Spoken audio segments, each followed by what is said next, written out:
So, what we're speaking on tonight is faith works with works of faith. So that's why we chose the game, or why Michaela chose the game. She asked me, well, what are you speaking on, so I can try and do something with that. And I said, I'm speaking on faith. So the object of the game was having faith in the person who was blindfolded, having faith in the person who was leading them. So it's the same thing as like doing trust exercises where everybody's standing in a circle and everybody sits down at the same time and you sit on the person's lap behind you and nobody falls. But if somebody hesitates, everybody falls. So, there's stuff like that also. But tonight, I want to ask you a couple of questions, okay? Just a couple of questions here. If you're sick, what do you do? If you're like really, really sick, what do you do? Do you stay at home and remain sick, or do you go do something? Take medicine. Yeah, you skip it a couple of steps in there, but yeah, eventually. Depending on what it is. Find out you're sick. I take ibuprofen and lay down. Let's Go say, to the doctor. there you go. You go to the doctor. doctor. She got what I was going for. So you go to the doctor, right? What happens when you're at the doctor? Just trying to find out what's wrong They with tell you to take expensive medicine. Okay. So there's a couple of different things here. I mean, if you had a severe infection, bacterial infection, would you take the medicine? Yeah. Probably so. Most people would. So the first thing that he does is he reviews your health profile, because hopefully you're at home and you can go to your doctor. So he's got a health profile on you. What all's in that health profile? Not just your health, but what else? His health. Your doctor's health? I don't know. Your family. Your family's health history. It's genetic. So your family's health history is in there. So what does he do? He comes into the room and he's already reviewed your profile before coming in. Maybe he's got his laptop or his tablet open as he comes in, because that's what he's looking at. And then what's he do to try and figure out what's wrong with you? He runs Goes to tests. swab. He can run tests. What'd you say? Somebody? He can check your heartbeat and your lungs and everything. Ask They're questions. working. He asks questions. That's the first thing that he does, is ask questions. Have anybody ever been to a doctor? Who's been to the doctor? Not recently. Everybody should raise your hand. You've been to the doctor at least once. Might have been when you were born, but you went. You can't lose. 90% of the time, I go to the doctor for a physical. So he does the same thing though. He asks you questions, doesn't he? No. How you feeling? Does it hurt when I touch here? Nope. Really? They just do the, What's a since we physical? usually know they ask you the very first time. Since we usually know the routine, they just go through the motions and then they're like, okay, it's time for everyone to start apart. And then What's a physical Thank then? you. Okay. So we're gonna go with my scenario then. Okay. So he's asking you questions. He's trying to figure out. Pay attention up here. He's trying to figure out what your symptoms are, right? What's he do when he identifies what the problems and the symptoms are? Gives you medicine. Well, Gives before he you gives what you he- medicine, Tells you what it is. he tells you what it is. He gives you a diagnosis, right? He identifies the problem to you now. He may have already known about it, but now he identifies it to you. And then what's he do if you need it? It gives you medicine. He writes a prescription. He doesn't actually give you the medicine, does he?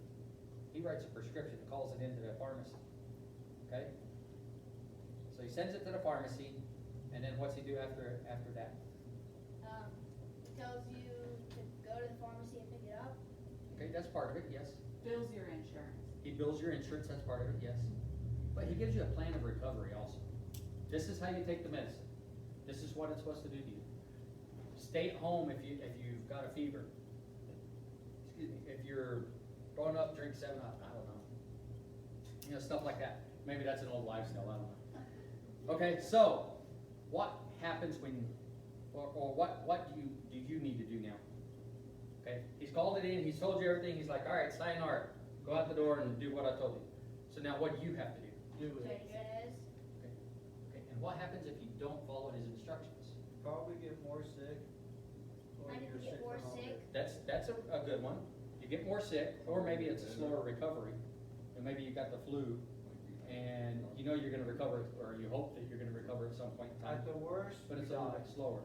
So the worst is you die, and I'm glad that you said that, because that's actually one of my bullet points here. So depending on the sickness, it could eventually lead up to death, right? So why are we talking about that when we're talking about faith?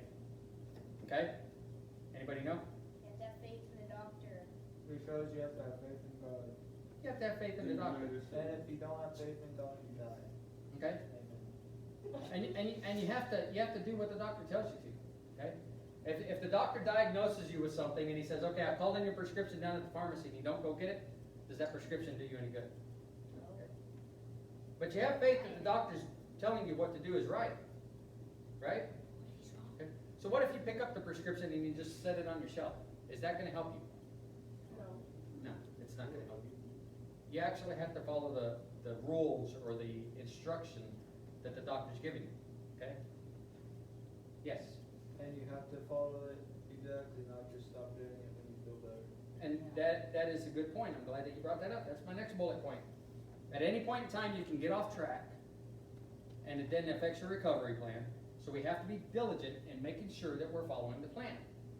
Why am I talking about that with the doctors when I'm talking about faith works through works of faith?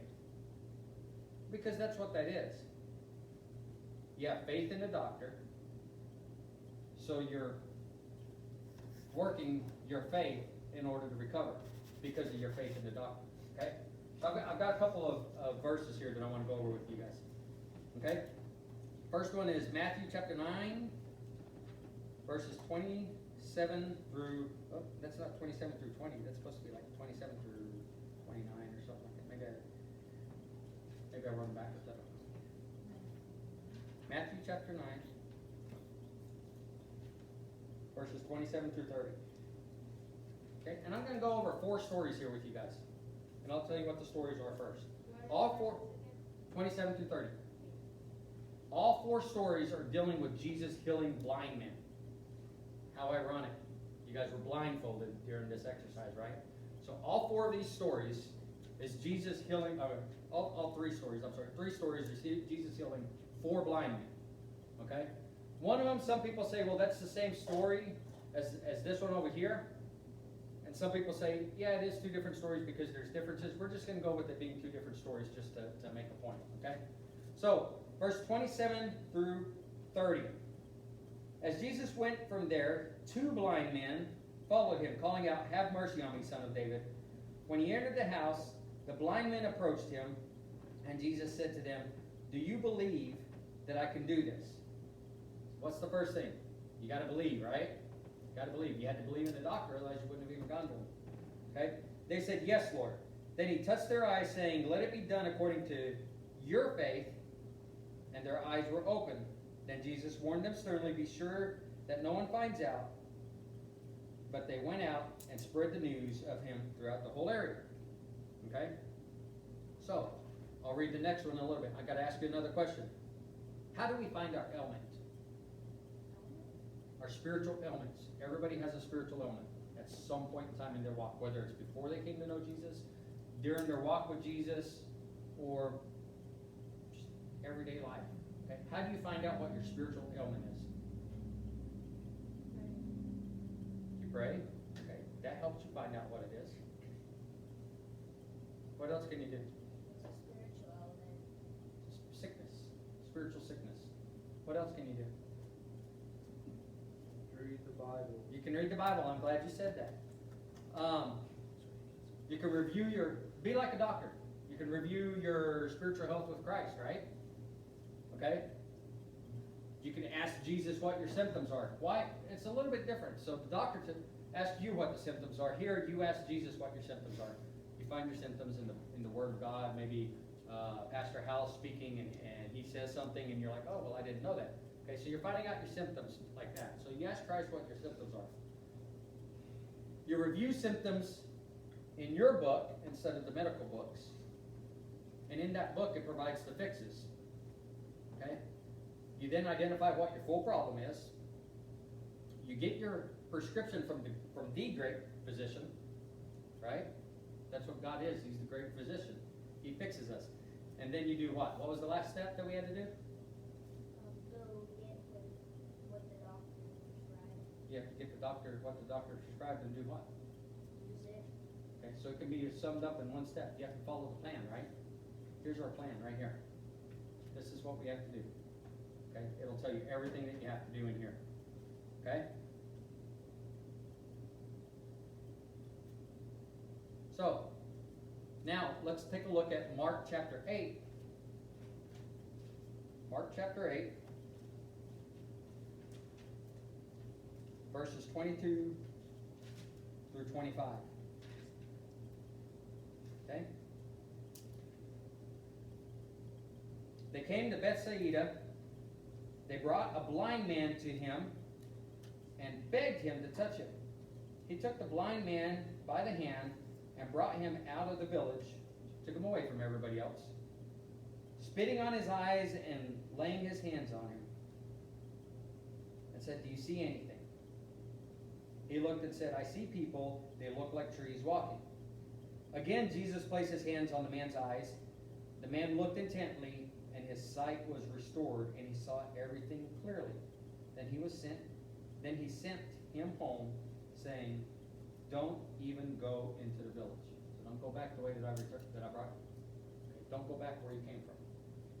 Very important lesson there. Jesus brings you out of something, don't go back to where you came from. Okay? And then the last one is John chapter 9, verses 1 through 7. Okay? So this is the one that they say is potentially the same one as the last one that we did. But there's a couple of differences in here. So we're going to say that it's a different guy that's being healed here. Okay? So it says, "And he was passing, and he saw a man blind from birth. And the disciples asked him, 'Rabbi, who sinned, this man or his parents, that he was born blind?' 'Neither this man nor his parents sinned,' Jesus answered. 'This came about so God's works might be displayed.'" Okay, so something here. You might be going through something. You might have a spiritual element. You might even have a physical element. And it has nothing to do with you, okay? It's not that you messed up or anything else. It might just be that God has allowed a certain element to come on your life so that he can be glorified, okay? There are plenty of times that happened throughout the Bible. That something happened to somebody, not necessarily because they were being punished or because they did something wrong or just because it was life, but it specifically happened so that God could be glorified. In other words, God could be shown to others that were around them as to who he was, okay? So, this came so that God's works might be displayed in him. We must do the works of him who sent me while it is day. Night is coming when no one can work. As long as I am in this world, I am the light of the world. After he said these things, he spit on the ground and made some mud from his saliva and spread the mud on the man's eyes. "Go," he told them, "wash in the pool of Siloam," which means sent. So he left, washed, and came back seeing. I'm going to go ahead and stop right there, okay? So we have 4 guys now that have been healed by Jesus. Each one of them were given specific instructions on what to do.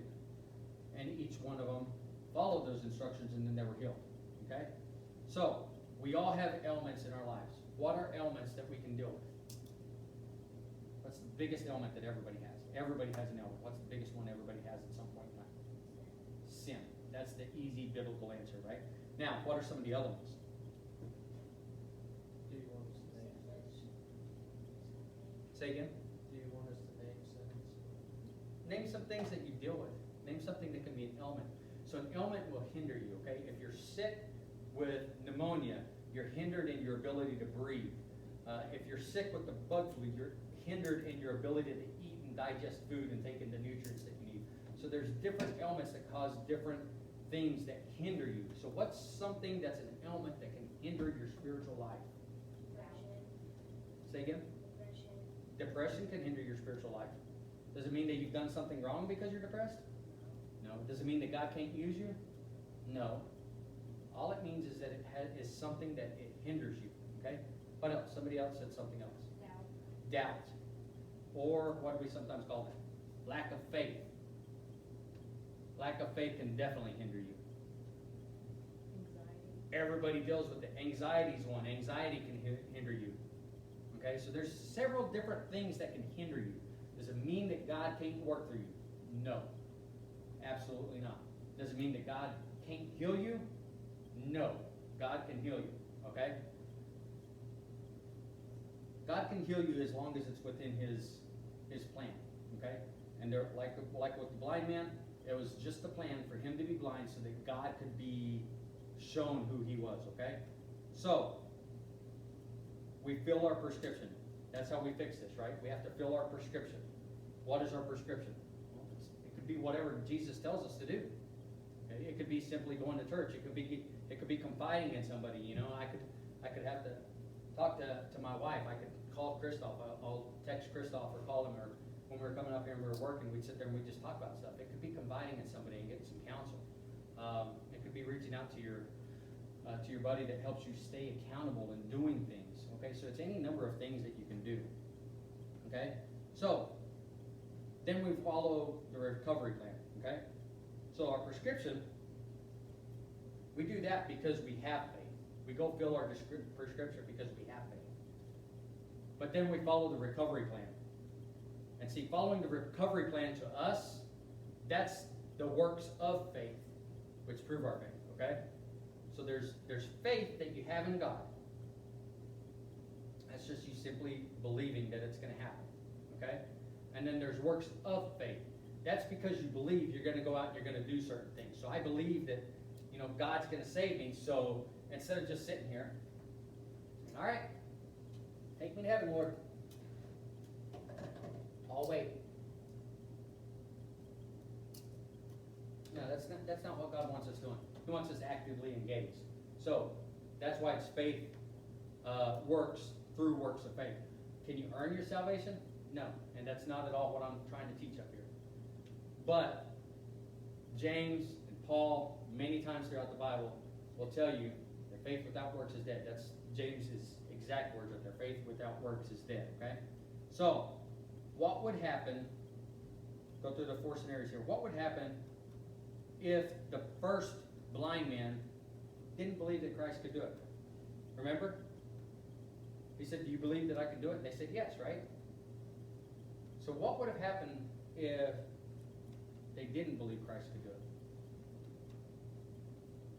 What do you think would have happened? You wouldn't have gotten healed. Pretty simple, right? They wouldn't have gotten healed.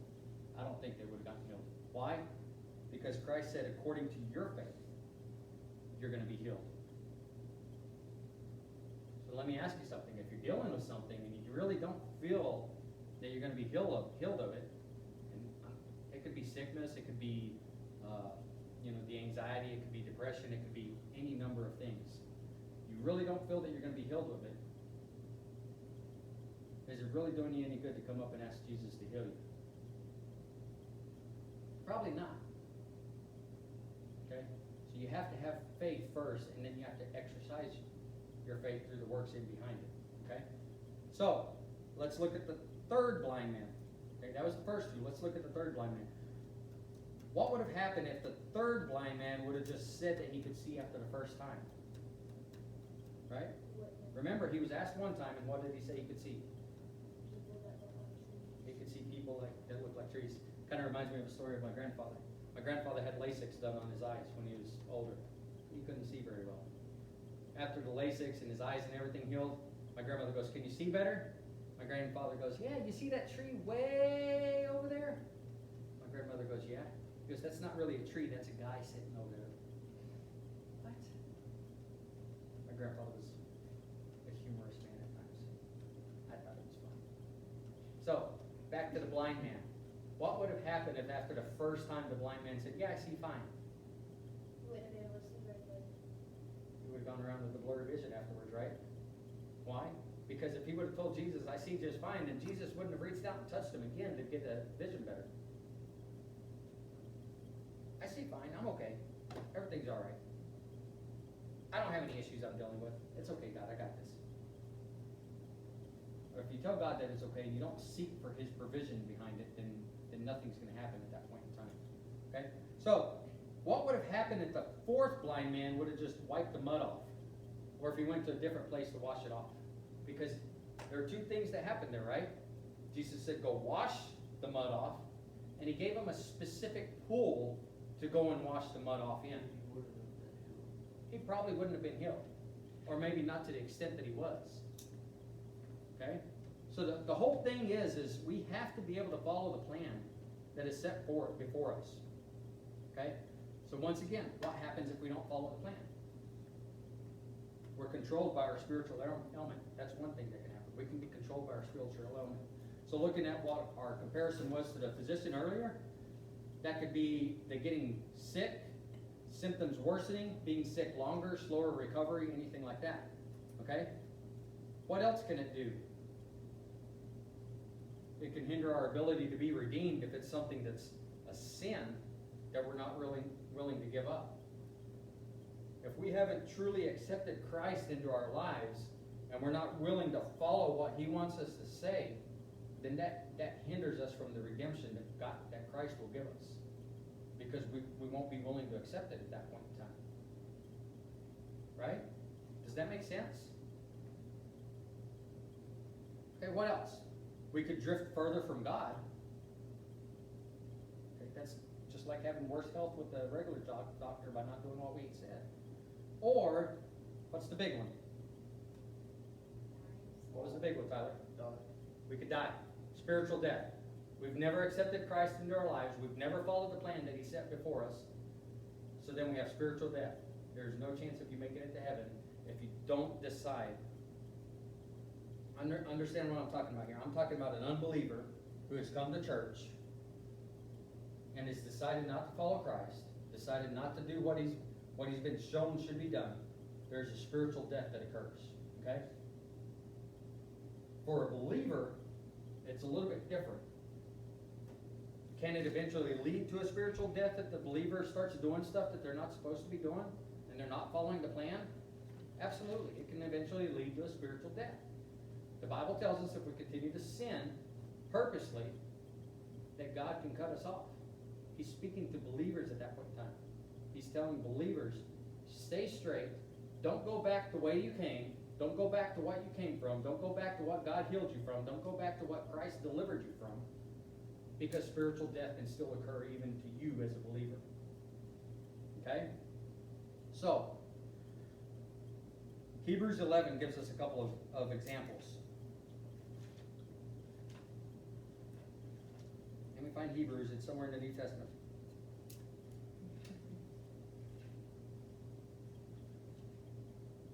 Went the wrong way. There it is. Okay, so Hebrews 11 gives us actually more than just a couple of examples. What does Hebrews 11 tell us? Anybody know what that's talking about, that chapter? Yes, sir. Can I check? Oh. Bible pen. Bible on the pen. I can't Can I understand. use my Bible? Can you use the Bible? Yes, as a- go ahead. I'm sorry. I didn't want to. I couldn't hear you over the fans. I'm sorry. I don't want to pull it out without permission. Okay, so it's Hebrews chapter 11. Does anybody remember what that chapter is called? It's the faith chapter. It kind of goes along with what we're talking, right? The faith chapter. So, what's it tell us? Now, faith is the reality of what is hoped for, the proof of what is not seen. So, faith, you don't see it, but you know it exists. You believe that it's going to happen, okay? Then it goes on and it gives us a couple of examples. By faith, Abel offered to God a better sacrifice. By faith, Enoch was taken away so he wouldn't die. By faith, Noah, after he was warned about what was not yet seen and motivated by godly fear, built an ark. By faith, Abraham, when he was called, obeyed and set out for a place that he was going to receive. And he went even though he didn't know where he was going. By faith, Sarah herself, when she was unable to have children, received the power to conceive. Do we get the point of what's going on here? By faith, it happened. By faith, it happened. But what was the other thing that happened in there? It wasn't just that they had faith. They did certain things too, right? Take, for instance, Noah. Noah built the ark by faith.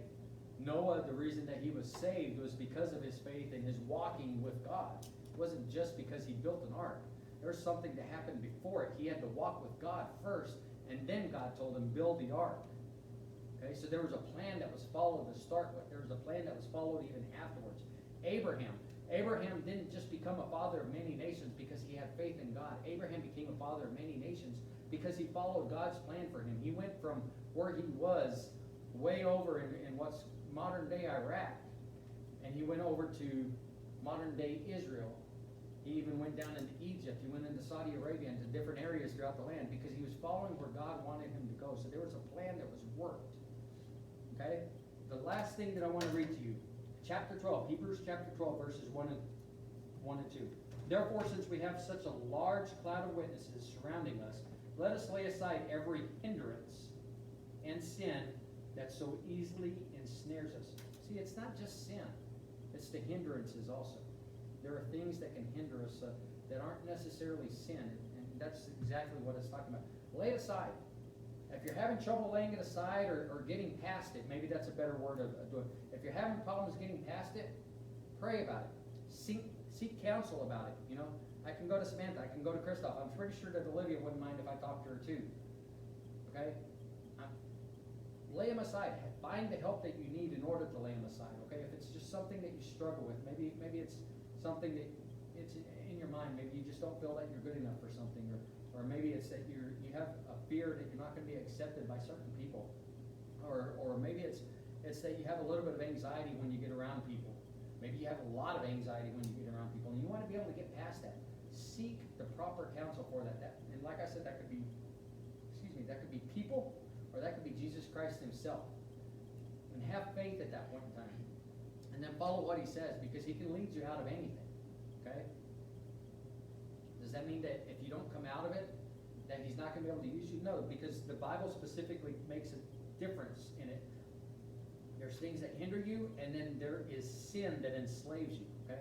I'm not talking about the sin right now. I'm just talking about the things that hinder you. So even though you're hindered, you can still do a work. Okay? But you can do a greater work when you're not hindered. Okay? Does that make sense to everybody?